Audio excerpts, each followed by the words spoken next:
Bearcat Journal here with Cincinnati linebacker Jake Golday. So Jake, first time we've talked to you, when Cincinnati reaches out in the transfer portal, what's kind of your first thoughts about the Bearcats? How familiar were you with the program? I was pretty familiar, and I know they have a legacy of winning. I know they just went to our national playoffs, so I was very familiar with the school. I know, obviously, Travis and Jason Kelsey and Sauce Gardner, all those great players have been here.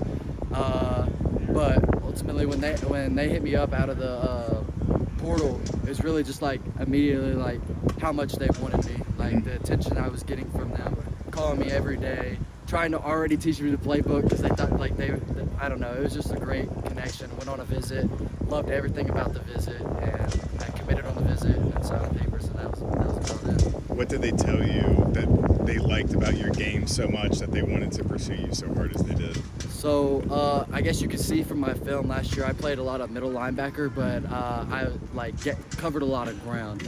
I'm a big guy and I move fast, and I feel like I know the game of football really well. So I was told you used to be a defensive end in high school. You were your freshman year at Central Arkansas. How much do you still use those tools and those talents in your game as a pass rusher? A lot. I think being a defensive end early on in my college career has helped me tremendously. Helped me great with hand placement and to shed blocks, and then also pass rushing. I feel like I have an edge on regular linebackers when it comes to pass rushing because I played defensive end. That was my living for 2 years. So I think that's what made me better with that. This defense, kind of a hybrid with the three safeties, but the Mike is the guy that kind of is the extra pass rusher.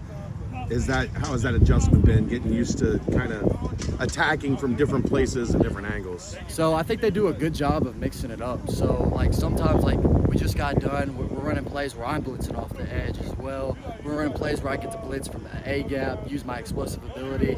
I think coach does an amazing job of like mixing it in. But then I also have no problem dropping back and getting into coverage because my speed allows me and my athletic ability allows me to get in those gaps and make plays on balls.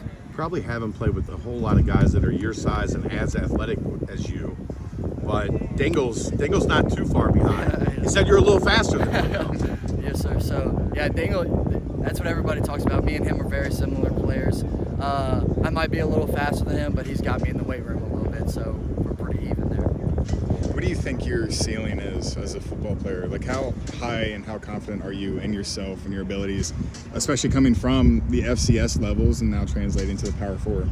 So right now I'm just focused on what I want to do here, and that's make an impact immediately. I know I have the ability that I can impact this team, play a lot of snaps, make plays, but the end goal is to make it to the NFL. That's where I want to end up, and I know taking this step to Cincinnati is one step closer to that goal.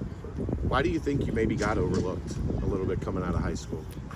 So I was a little undersized coming out of high school, and it was COVID year. A lot of guys were getting their scholarships back, so there wasn't as many roster spots. And like I said, I was an undersized guy. I didn't start putting on weight until I really got into college. I think those are some of the key things that got me overlooked. Did that fuel you? Did that give you a little chip on your shoulder? 100%. I still have that chip on my shoulder to this day. When did that sense of I want to get to the NFL, I can make it there, when did that click for you? Was it in high school? Was it when you got to Central? So it was in high school. Being a standout player in high school, just like the high school days, that's so much fun. Like making plays every day, practice is fun. You're the best player out there. Then you get to college, and it humbles you a little bit. Yeah. You're not like the big fish in the small pond anymore. But so I would say early on in high school is when I realized that I could do this thing for real. It's been my dream for forever.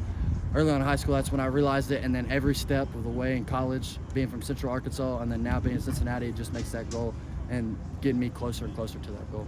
You're a football guy. You probably love this place, don't you? Oh yeah, this is awesome. Like I actually really enjoy it. There's some mixed opinions about this place going around, but I enjoy it. It locks me in, focuses me up, and it's great for me learning the playbook because when we were back in Cincinnati, I was kind of scrambled around, but after a couple more practices, I'm starting to lock in and getting real comfortable with the playbook. You on the sticks at all?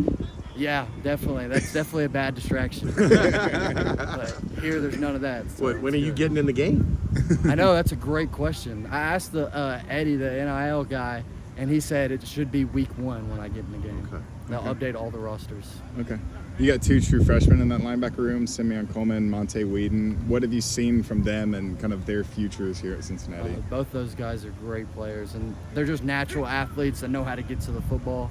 They're going to be great players. I mean, they're going to give us depth this year for sure. And only thing for them is just they need to get in that playbook and get more comfortable with the defense, just like me. Good.